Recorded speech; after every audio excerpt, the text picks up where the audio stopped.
రాజ్యసభ ఎన్నికలకు సర్వం సిద్ధమవుతోంది. దేశవ్యాప్తంగా 56 రాజ్యసభ స్థానాలకు కేంద్ర ఎన్నికల సంఘం గత నెలలో నోటిఫికేషన్ జారీ చేసింది. నామినేషన్ గడువు ఇవాళ్టితో ముగియనుంది.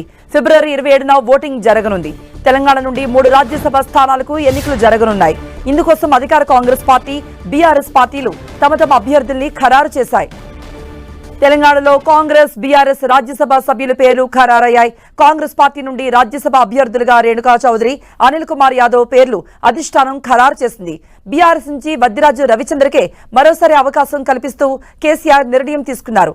బీఆర్ఎస్ నుంచి వద్దిరాజు రవిచంద్ర, కాంగ్రెస్ నుంచి రేణుకా చౌదరి, అనిల్ కుమార్ యాదవ్ ఇవాళ నామినేషన్ వేయనున్నారు. తొలుత కాంగ్రెస్ సీనియర్ నేత సోనియా గాంధీ తెలంగాణ నుండి రాజ్యసభ రేసులో ఉంటారని ప్రచారం జరిగింది. అయితే ఆమె రాజస్థాన్ నుండి రాజ్యసభ ఎన్నికలకు నామినేషన్ దాఖలు చేశారు. ఇక అటు గుజరాత్ నుంచి బీజేపీ జాతీయ అధ్యక్షుడు జేపీ నడ్డా నామినేషన్ దాఖలు చేయనున్నారు. ఇవాళ మధ్యాహ్నం 12 గంటలకు గుజరాత్ అసెంబ్లీలో నడ్డా నామినేషన్ వేస్తారు.